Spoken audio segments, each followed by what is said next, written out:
Good afternoon, everyone, and welcome to Chatham House. I'm Barbara Ridpath. I'm a member of the Council of Chatham House, and I am absolutely delighted to be here in conversation with Chris Hughes, as you will know because you're here, who is author of Fair Shot and who has used his own good fortune to think about how we can give everyone a fair shot. So welcome to Chris.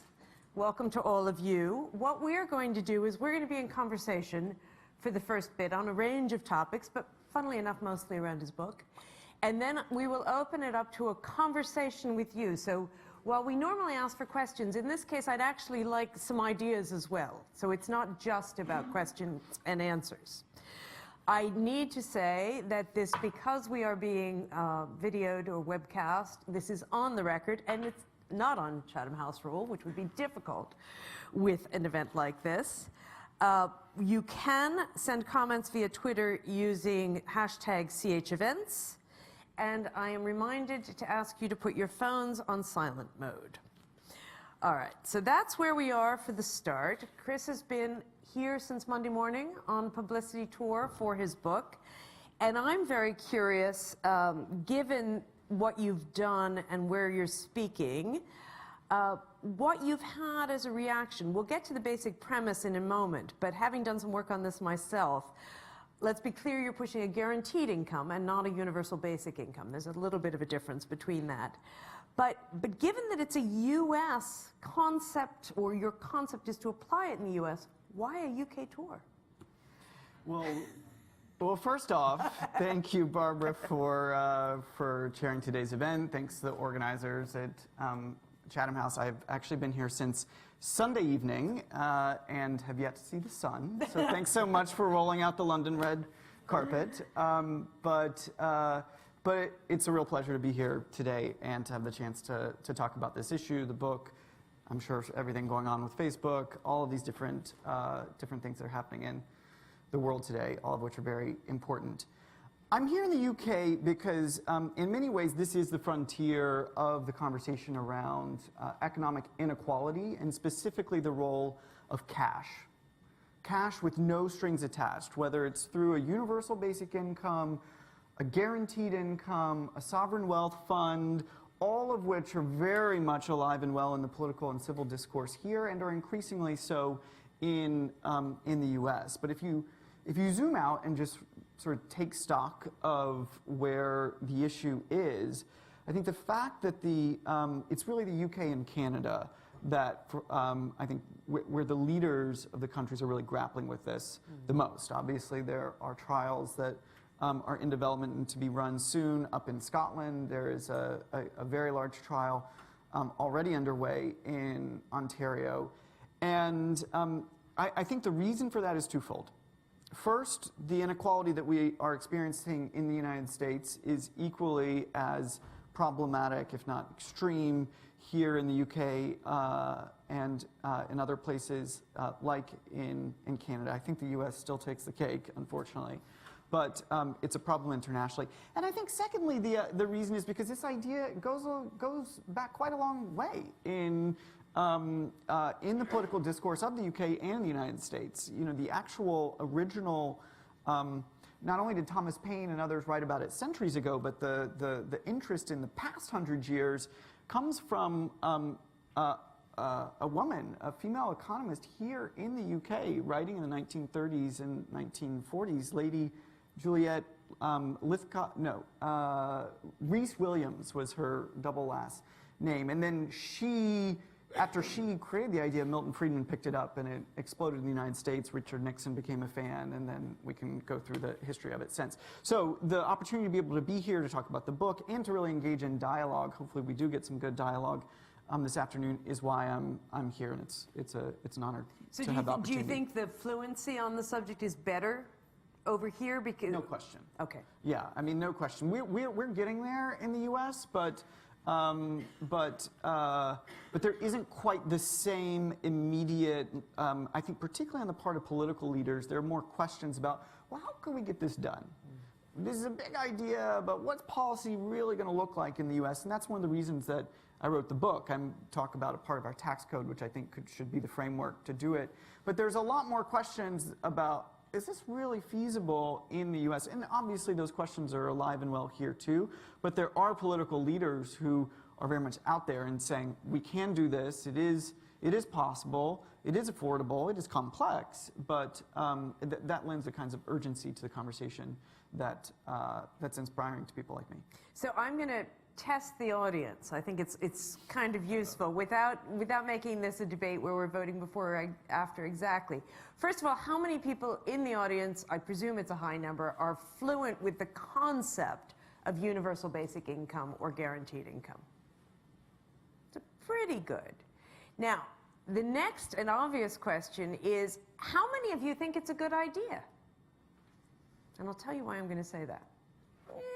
What do you think? Maybe a third, quarter, third? I would say we got 2/3 for familiarity and half of those with support. So about 2 years ago, I did an event on this subject at the LSE, and we started talking about UBI, and it was hysterical because the panelists, who were all sort of my age, were all dead against it. Dead against it. And so I said, well, let's look at the audience. And everybody under 30 put their hand up.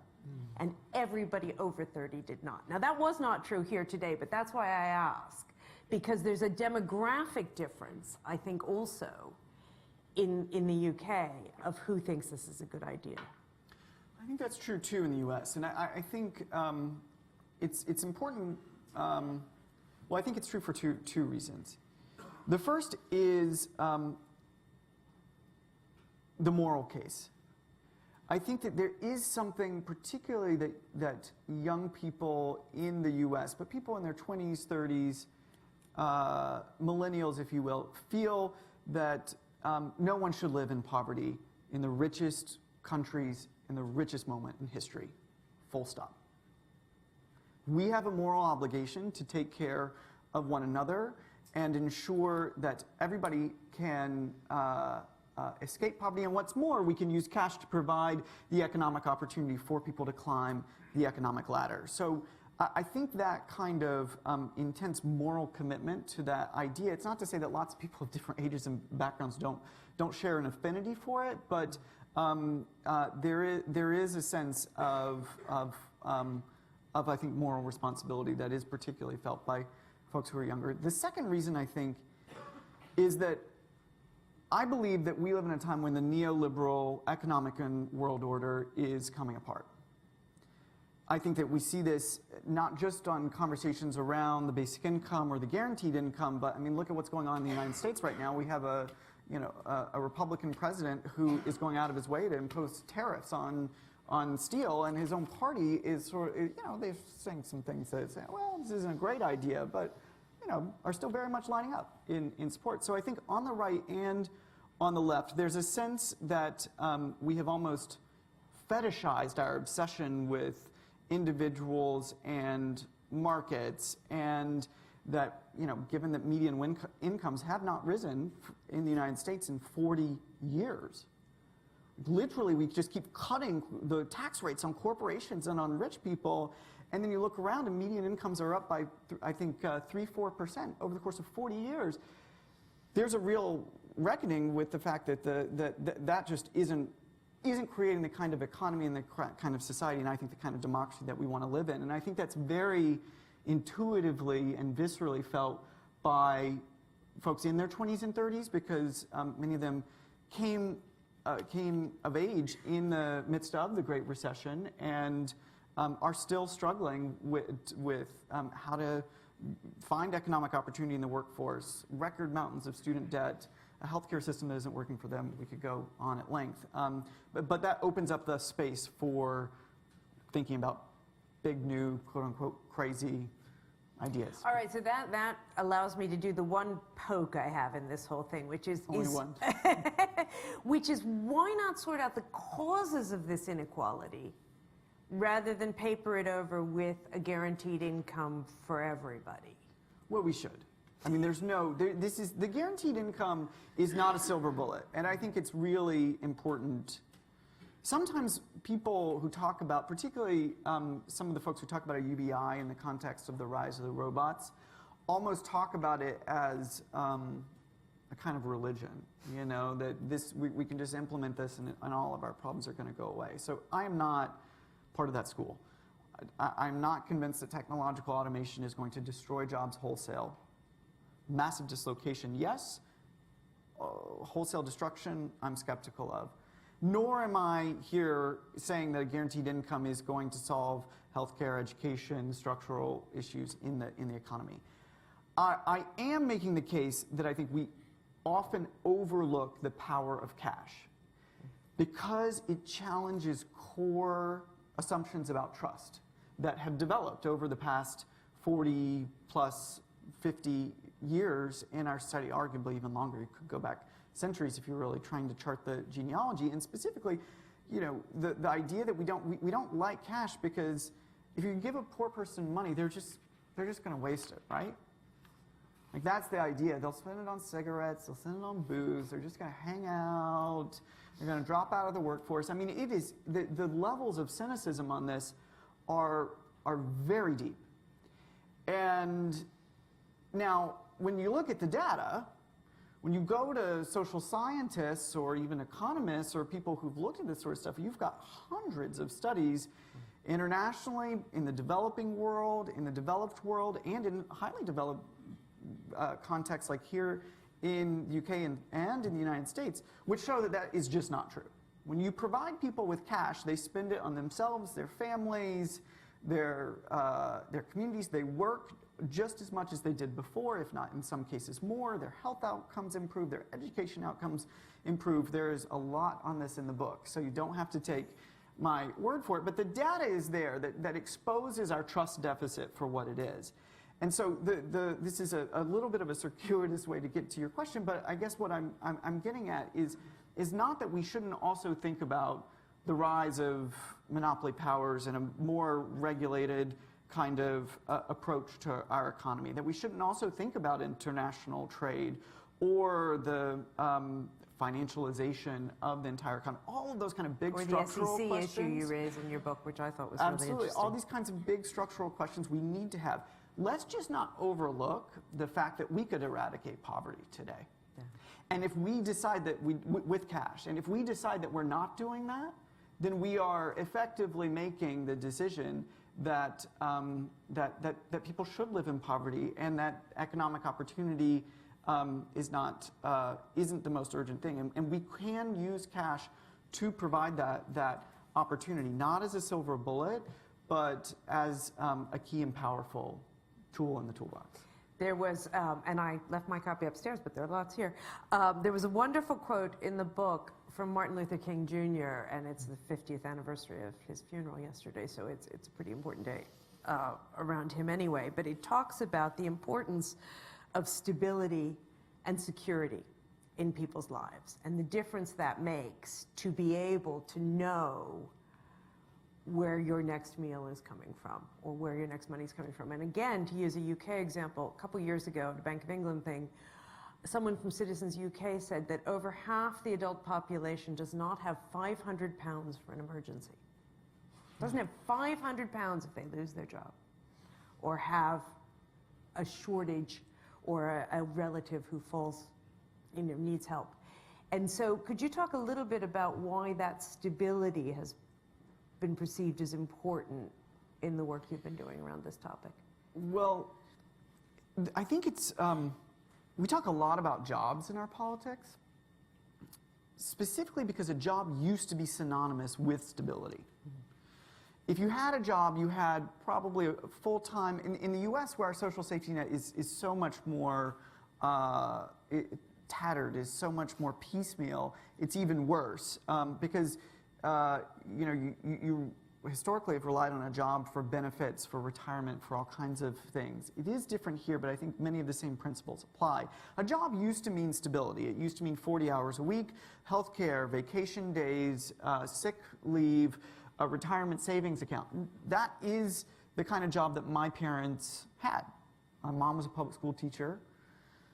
Dad was a paper salesman. We lived in a small town in North Carolina. They were able to save for their retirement, provide for us. I mean, we weren't living the high life, but we were able to make ends meet. Now, all of the jobs, 94% of the jobs that we've created in the US in the past 10 years have been part-time, contract, temporary, or seasonal.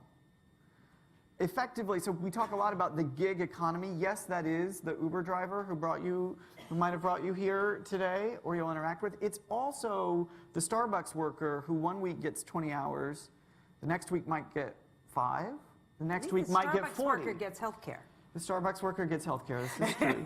But the point is that jobs are fundamentally unstable now. They don't provide that security. And so as a result, workers, not only are we seeing very much the depletion of savings while the cost of living is going up, there's the psychological impact of constantly living on the brink.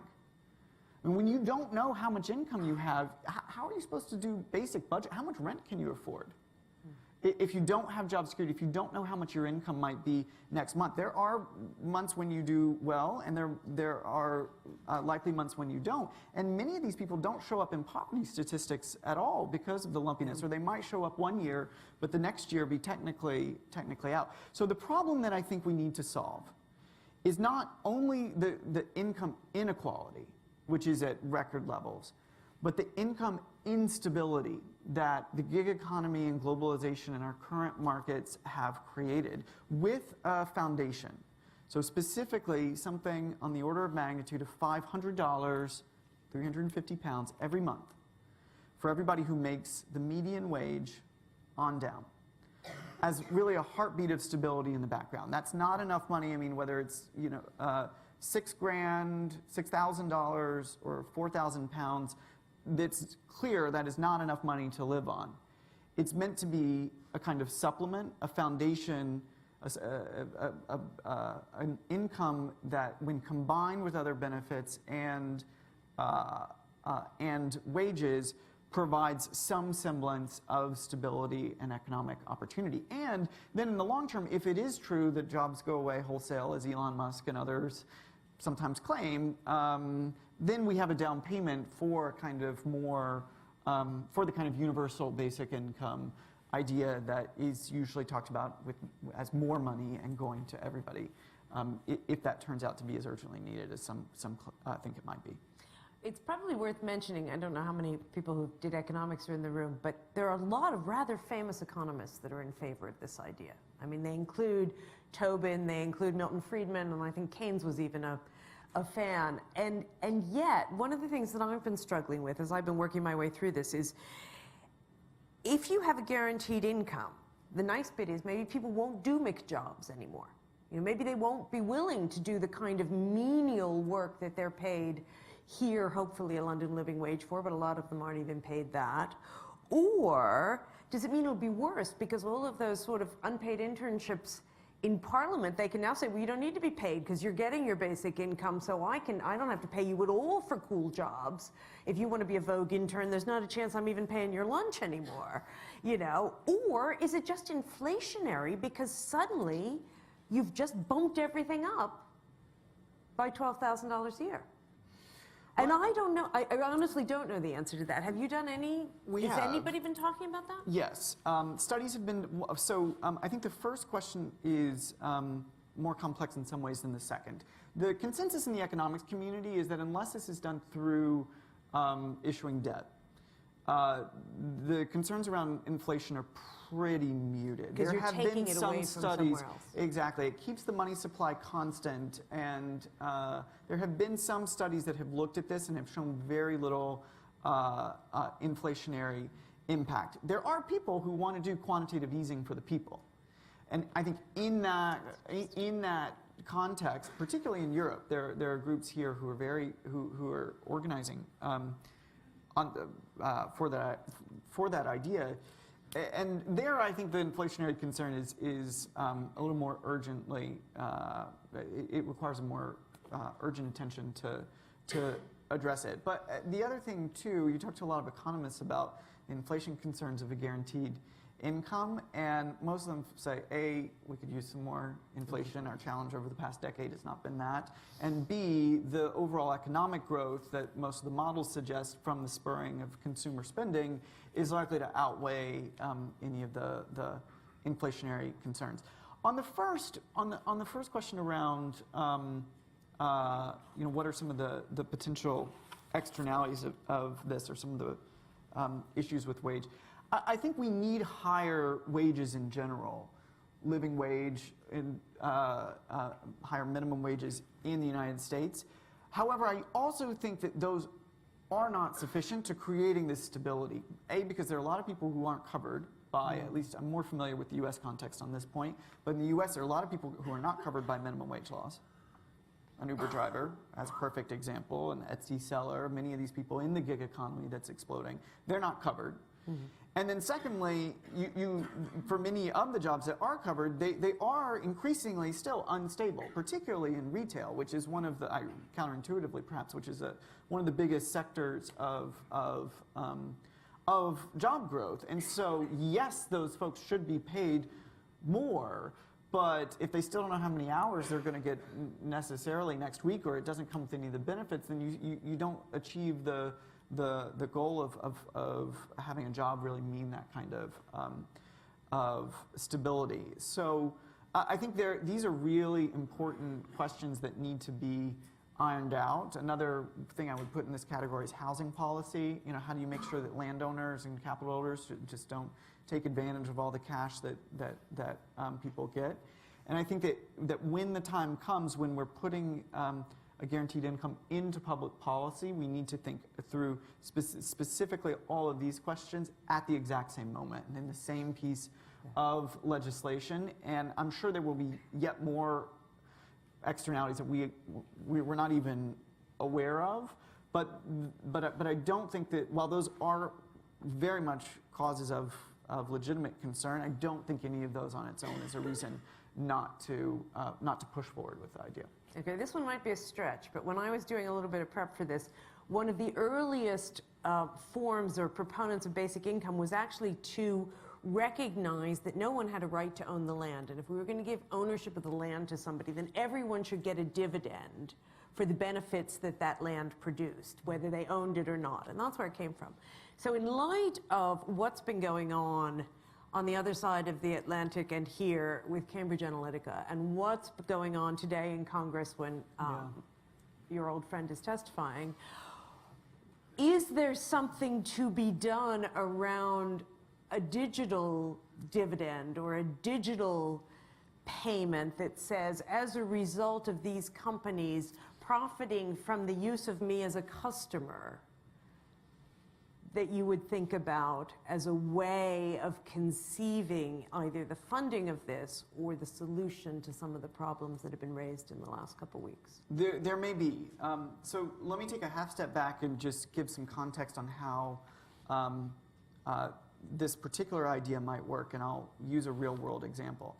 Up in Alaska, 50th state in the United States, they have what's called a permanent fund dividend.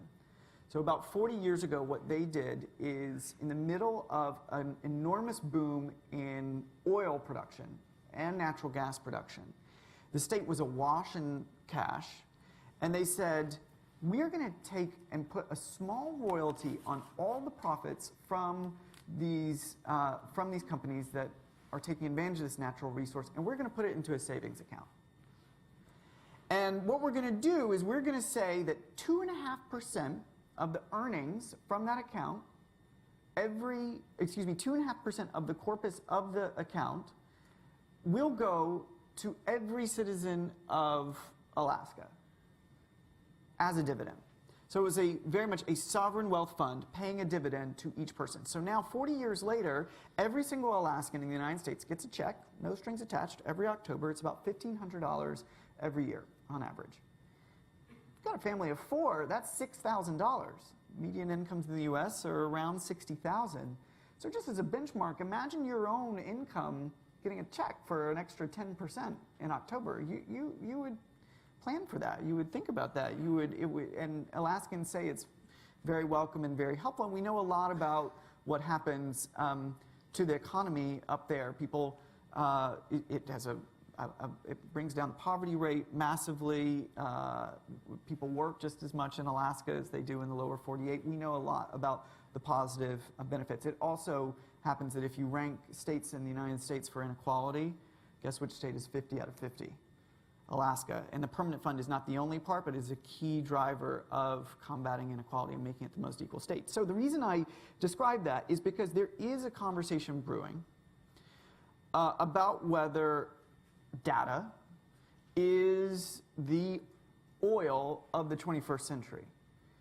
If all of the data that we're creating when we use our phones and all the social networks, but also Amazon, all of the hardware, it's massive, and it creates trillions of dollars of economic value. And right now, we don't benefit from it in any kind of economic way. We get to use Facebook for free. However, the profits go to Facebook. So the question today is it possible to think about a sovereign data fund or a sovereign wealth fund that is capitalized by some kind of surtax on companies that do use our data and whose economic force? And could we do that in a way that would combat income inequality and produce a dividend for everyone?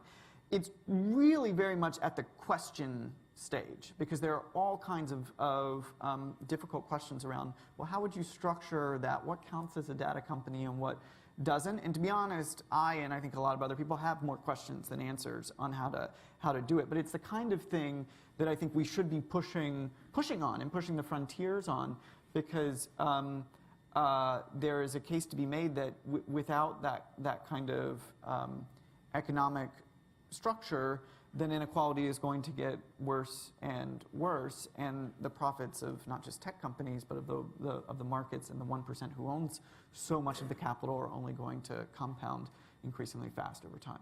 Okay. And before we go to our audience for comments and questions, is there anything specific you want to add on the news items of the day around Cambridge Analytica? I suspect that a couple people out there might want to know something. We should talk about it. I mean, so much. It's I think the Cambridge Analytica scandal is really just the tip of the iceberg on the big question of what responsibility do Facebook, Google, Amazon, Apple, and other major tech companies have as companies to and to us as a society? What regulation of them is important to have, and what should the companies then do to respond? So on data and security, I think there's no question that Facebook made egregious mistakes here. Mark will spend the next couple of days talking about why that happened and taking responsibility for it in Congress. But the problems are not just going to be solved by a couple of days of congressional testimony or a little notification at the top of your newsfeed saying, oh, you were part of the group that had their data accessed. And the reason is because I don't think that Facebook users or users of any of these platforms really have an understanding of how much data we all are producing. Where does it reside? Do I own it? Or does Facebook own it? Who own it? Who gets to see it? Who do companies, what access do companies have? Can I take that back? Can I leave Facebook? Can I take my data with me? And then all these other kinds of questions. If I was captured in a photo that you put on Facebook, is that my own data? I mean, there are some informational questions that I think users just need to understand. In the UK, you now have the right to be forgotten. No, indeed. I mean, Europe has been at the forefront of this debate for years, and a lot of the legal work that has been done is coming to fruition now. But so my point is I don't think that that this is just a scandal for the headlines in March and April of 2018. My hope is that this is a much broader cultural conversation that is well overdue. And I will say that I think actually this is only really one bucket of the problems that we need to wrestle with. The second bucket is the impact of social media on democracies, civil discourse, and our elections, which we were talking about more last year, given Brexit and Donald Trump and the Russian hacking. And then the third bucket is the psychological and sociological effects of being constantly either on our phones or having our phones be one step away. By some account, millennials check their phones 150 times a day, which is just remarkable. I mean, you start doing the math and you're like, how is that possible. If you're awake for 16 hours, or, then 10 times an hour means once every 6 minutes. And then, since I've been internalizing this, even I have been much more aware of how often I'm using my phone. So my point is that we haven't wrestled with the effects on our psychologies and our sociologies, the rise in social isolation of many of our children and adolescents, all of these big picture questions we've really just had almost like kind of passive response to. Like the phones have just, we've gone to the beautiful, colorful, attractive thing, and it's been very useful to us. But now I hope we're having a different conversation about how can we make sure these things are working for us, rather than just constantly creating or creating kinds of paradigms that we have to work within without actively choosing to do so. So there may not be jobs for truck drivers in futures, but there may be plenty of jobs of problems that need to be solved in society and policy problems still to wrestle with. All right, I'm going to now ask for questions and comments. I'm presuming someone with a microphone is going to show up. There we go. And there are a lot of them. I'm going to start here in the front row with the first one. I'm going to take them one by one until, if we get tight, we'll bunch them up. Please give your name and your affiliation, if you will. Thank you very much for your talk. John Warren, physician and member. One of the greatest inequalities is between those who are healthy and those who are seriously ill. Looking at international rankings, the United States could probably cut their health expenditure between 40 and 50% and also rise up the rankings. Do you think free nationalized healthcare should be a greater priority than basic income? Well, I think we get into trouble when we say greater. I think we should have a public option in the United States that enables everybody to have cheap, affordable, quality healthcare. I mean, in the United States, we talk about Medicare for all. I think it was a mistake not to push for that more aggressively in the last debate in 2009 and 2010. And there are a lot of candidates who are already beginning to whisper for the 2020 race on the left in the U.S. who are talking about how to do that. And we have some traction in the states, or in California in particular. There's exploration of that as an idea. The problem, I think, is with the greater. I think this is part of what I talk about when I say the neoliberal order is coming undone. We get, particularly on the left in the U.S., we get into this mode, well, we can't do everything, so we have to fight amongst ourselves about what is most important. Is healthcare more important than education? Is education more important than economic security? Well, what about infrastructure? Our housing situation is just...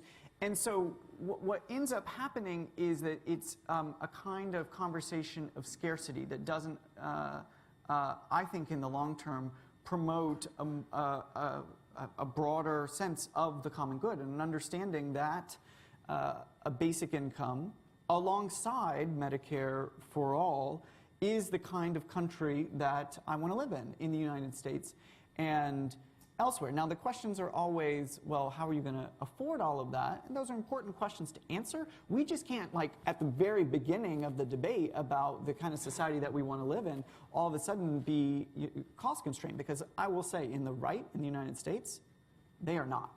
I mean, they just passed a tax bill that adds, for folks who, on the right, the Republicans in the United States have talked for a very long time about how high the deficits are. I mean, you could argue that one of the key talking points of Donald Trump was about, ballooning deficits. They just passed a tax bill that will increase the deficit by well over $1 trillion over the next 10 years. They're not talking about, well, what should be the priority. They're just expanding the debt, and in a way that is very much in contrast to what they say. So my view is that we can and should be talking about many of these solutions in tandem with one another. And I will say just one thing that I do think is important.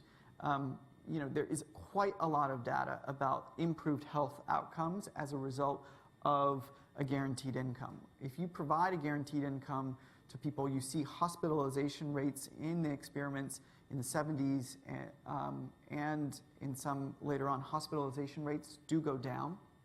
just because people are healthier. There's speculations because people can buy healthier food, people can have more time to get to the gym, to take a walk, et cetera.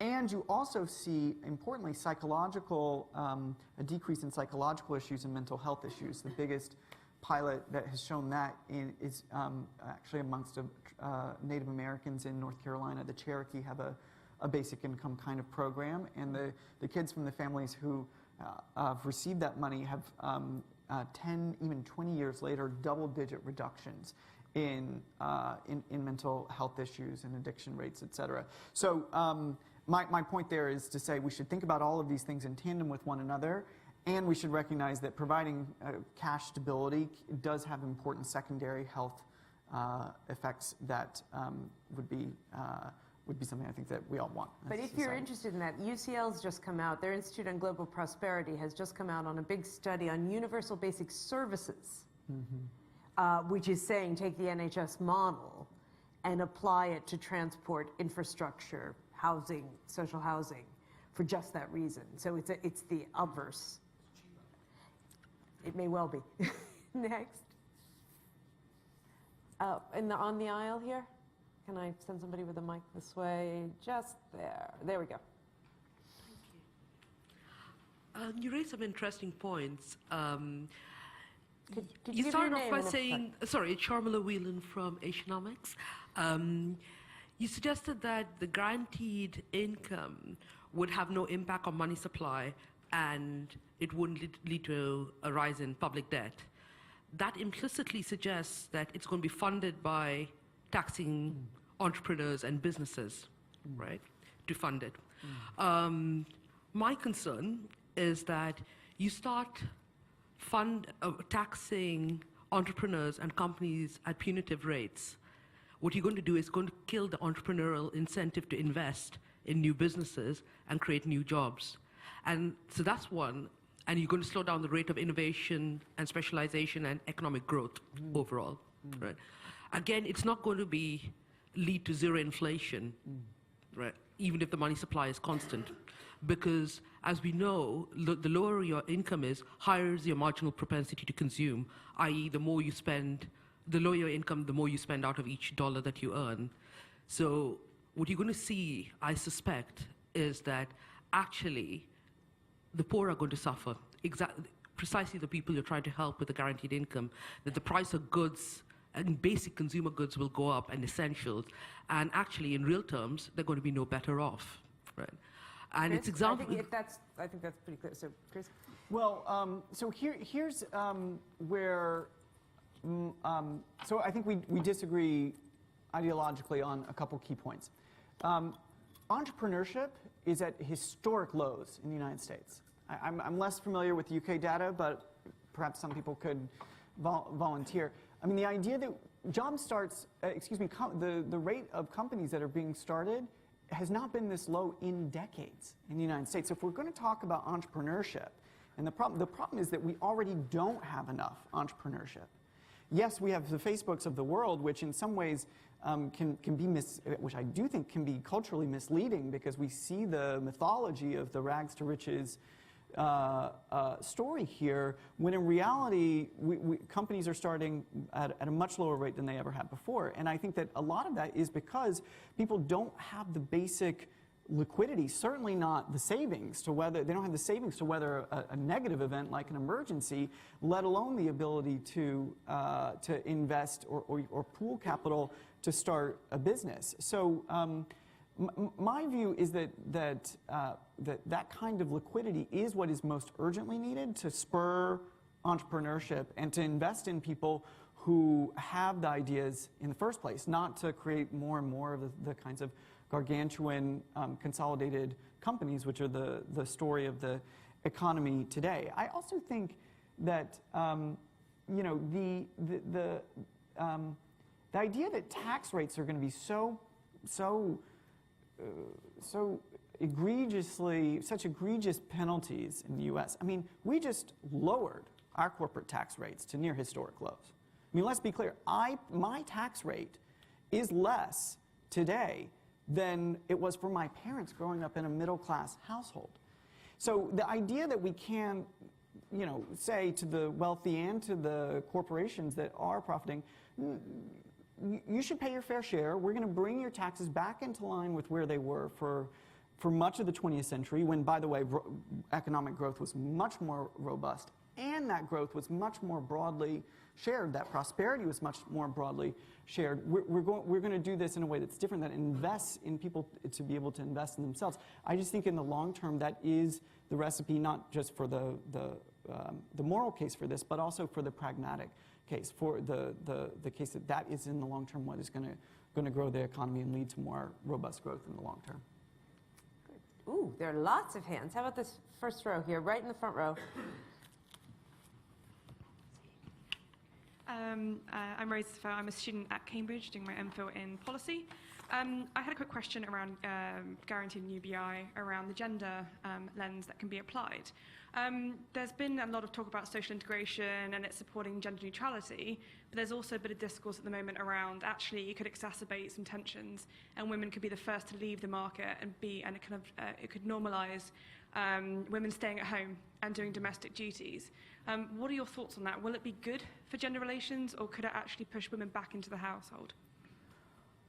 Well, I think a couple things. I think the concern to me is that a lot of the work that has been happening domestically for a very long time, child care and elder care, has not been recognized by the state as work. You ask a young parent who has a kid who's staying at who has a young child staying at home, whether it's work. I think, at least in the United States, we've gone through a cultural sea change where people recognize that as work.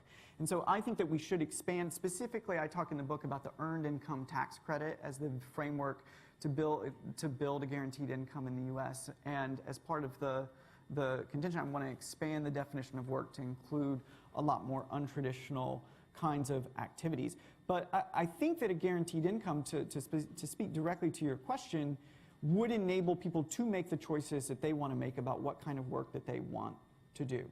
And it may be that some women or men want to stay at home with their families. And the idea that we should only categorize a certain kind of work in the formal economy as genuine work and push those people in, I think, is not fundamentally aligned with the freedom or the agency that I want to see. I also think that it's important that a guaranteed income be on a per capita basis, and this is one of the places where I diverge with some scholars at places like Brookings or some folks who prefer to household it. And the reason I think it should be on a per capita basis is because I think it should recognize the individual liberty and autonomy of each individual to figure out what she or he wants to do with their own life. And one of the things that we saw in some of the guaranteed income experiments back in the 70s was that there was an initial report that came out after several years of looking at the data, which showed that divorce rates increased. And at the time, in the 80s, it was a big reason why people said, okay, we can't do a guaranteed income because it's effectively dissolving the nuclear family.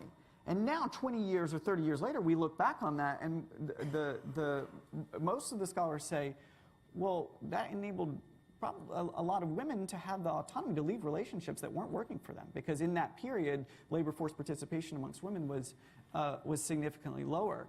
And so, ironically, that's been turned from seeming like a negative thing to a more positive thing, because it means that people can make the choices that they want to make. So my view on this is that the guaranteed income can and should enable women and men to enter or exit the relationships as they like, to enter or exit the labor force as they like, and those decisions should be with those individuals, not with the state, to tell them exactly what counts as work and what kinds of social institutions they should stay in. Next question. There's one sort of towards the back there. Either one of those two would be great. Thank you. Hello, Chris. My name's Vincent Neat. I'm a member of Chatham House. I wanted to put to you, I love everything you're saying, except that I've been thinking about this for some time and would put my emphasis on consumption, So I would put the emphasis on the idea that there is a level of ability to consume within a society that nobody should be allowed to fall below. And I think I would just like to get your view on that compared to a level of income that they would achieve.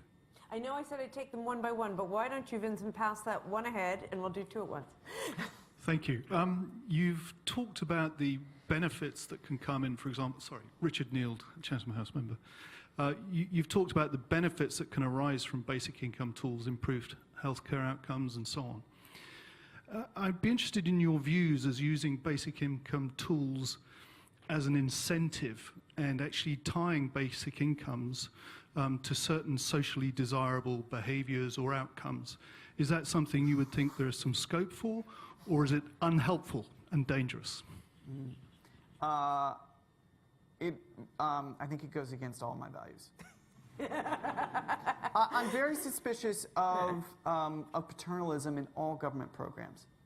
And I think it's because I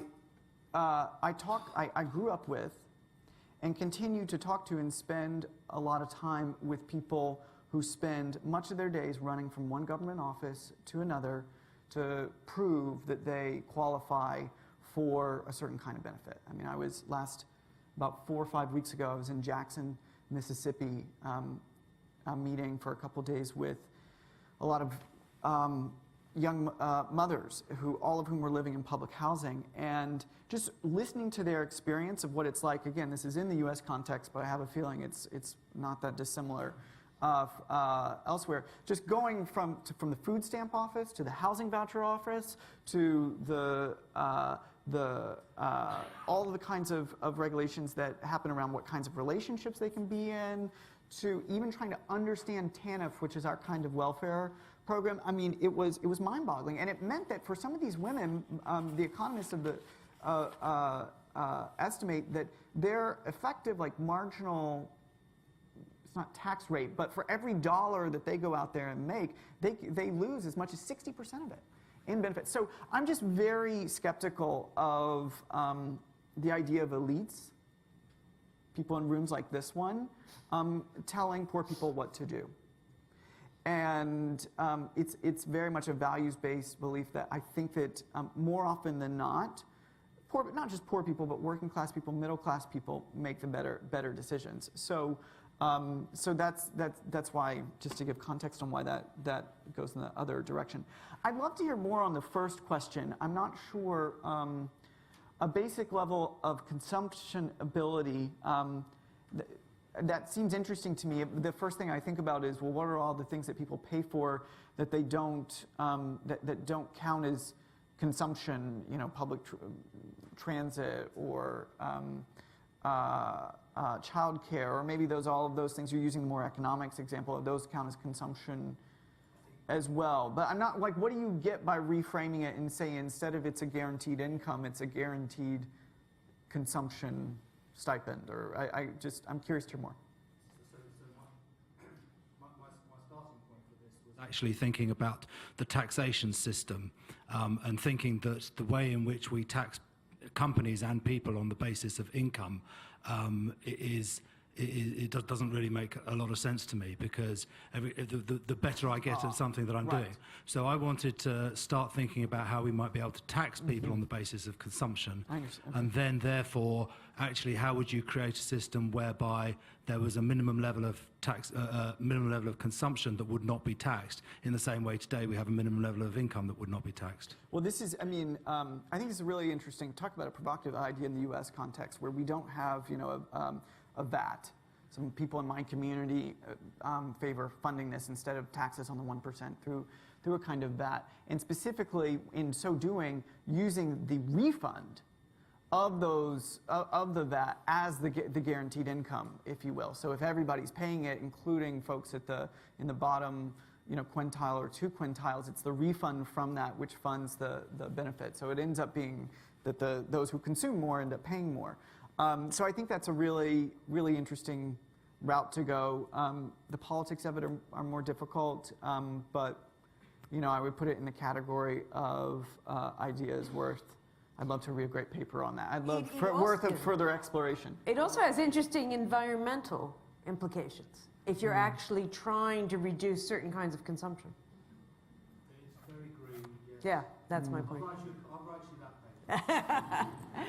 I think we have time for one or two more questions. How about first row here and then back in the middle, because I keep taking aisles instead of middle. Sorry about that. Richard Oblath from Chatham House as well. I was a member.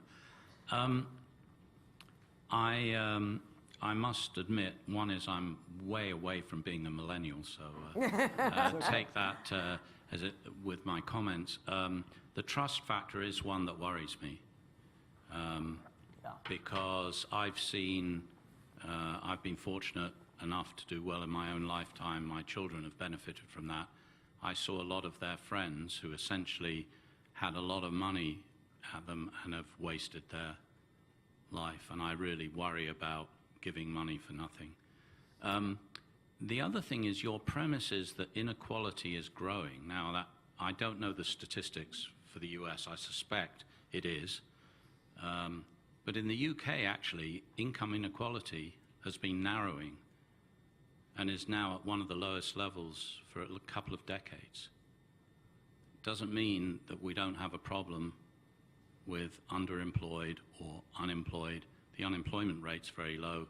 We definitely have a problem with people whose expectations of work when they're in work is not a guarantee for 30 years of work.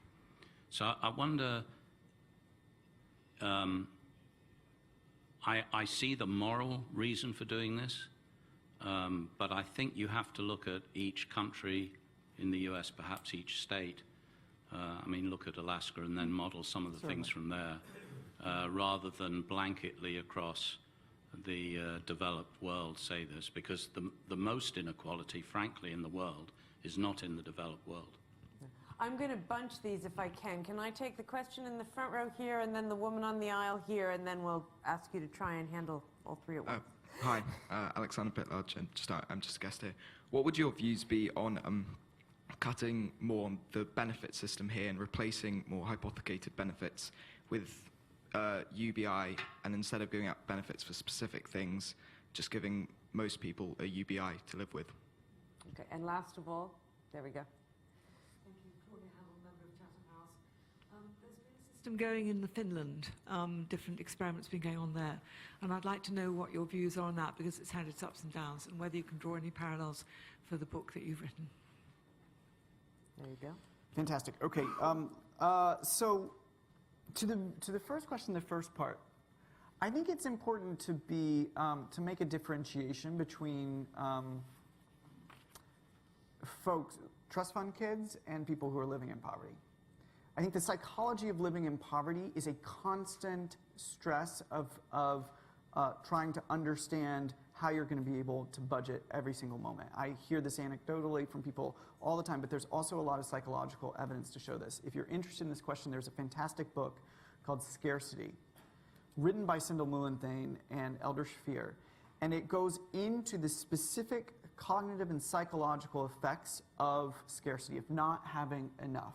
And one learning about it that I cite in my book is that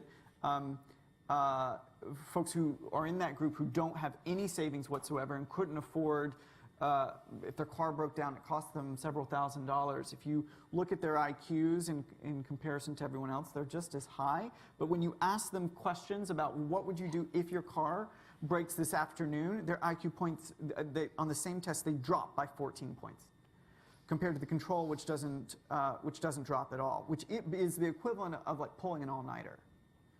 So there's an intense cognitive effect of scarcity, and I'm not saying that necessarily means that everybody who's always in these scarce positions budgets well, but I do think that it isn't necessarily always an apt comparison to compare that situation to other folks who might be more fortunate who don't spend a lot of money well. On the two, I'll take the second part of that first question and the second question a little bit together. I am much more familiar with the American context than the UK one. So I would be anxious to learn. We could probably have a whole hour of debate over the question of inequality and whether it's rising or not rising in the UK, because I imagine it's... My data doesn't agree with that. Yeah, it depends on how you slice it. I was like, I've read a lot of things that don't seem to agree with that, but again, this is not my exact area of expertise. But my contention is that the inequality is problematic on its own, and it's particularly problematic when we have the capacity to eradicate poverty and create more economic opportunity for the middle class. And that is definitely not true in the inequality point in the United States. I mean, the top 0.1% in the US owns as much wealth as the bottom 90% combined. Not top 1%, the top 0.1%. The Waltons own as much wealth as the bottom 40, just the one family, own as much wealth as the bottom 40% combined. So the inequality in the US context is egregious. I think that also the question on cashing in existing benefits is very much specific to the different countries. In the book in the US, our safety net is in tatters. It's got full of holes. It needs to be reinforced, if not expanded. So I do not favor any cash in the US. In other countries, and the IMF had put out a great report last year that said in countries that do have stronger social safety nets, like much of continental Europe, a basic income on its own probably doesn't make as much sense as in places where the safety nets are much spottier. And there, the IMF said in a place like the US, it could very well make some sense. So I think in the UK, I would leave it to other scholars here to speak to specifically which parts might be opportunities for cash-in to partially finance, but in the U.S. it doesn't make a lot of sense.